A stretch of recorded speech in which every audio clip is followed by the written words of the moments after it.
السلام عليكم ورحمة الله. أعزائي أخواني وأخواتي، حبينا اليوم نسوي لكم تجربة وعلى باب اللي هو الكرياتيفيتي، اللي هي عن طريق الإبداع، كيف يبدأ الإبداع، وهو عبارة عن تكوين جزء أو جزئين من أشياء تبقى فكرة معينة في الإنسان من معاناة معينة، أو إن كان من حاجة ملحة، فيستطيع على الأقل تركيب هذا الشيء عن طريق جزء أو جزئين، أو عن طريق أمرين مختلفين. فعلى سبيل المثال عندنا اليوم اختراع بسيط، وهو هذا القلم مثلا. القلم هذا عندما يخلص الحبر منه، أغلب الظن لأنه من الأقلام اللي لا يعاد تعبئة الحبر فيها، أغلب الظن أنها ترمى، ولهذا جتني فكرة كيفية استخدامها. سابقا كنت أواجه مشكلة مع المساويك. المسواك بعد ما تفتحه تحطه في مخباتك، بعضهم خاصة في الوقت الحالي، خاصة في يعني صارت يمكن صعبة وضع المسواك في المخبأ، وهذا من ناحية شخصية.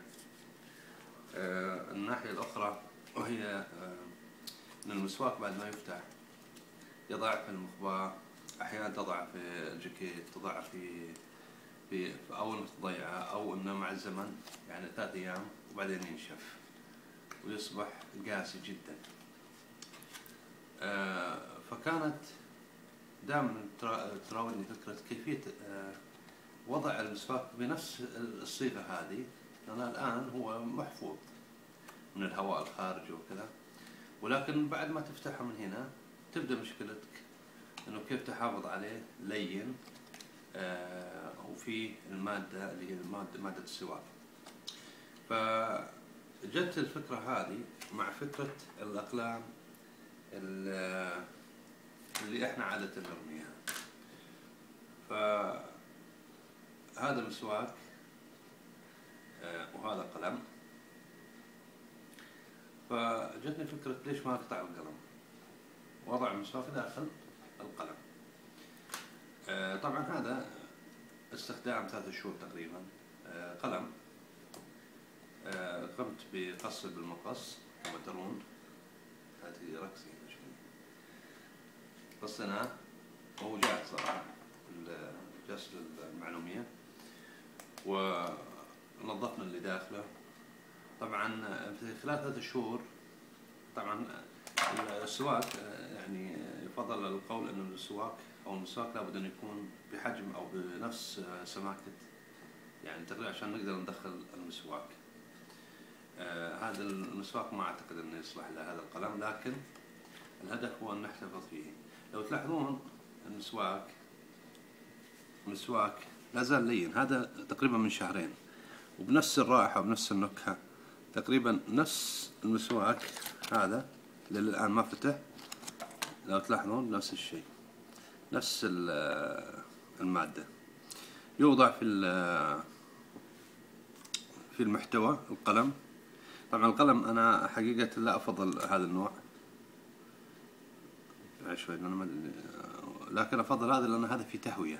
لو تلاحظون في مسامات هنا، في مسامات، وهذا مهم لأن عشان يصير في تهوية للمسواك بعد الاستعمال، ويصير في سيركيليشن أو بالأصح تنظيم لعملية التنظيف اليومي، وفي نفس الوقت إخراج الهواء من المسواك.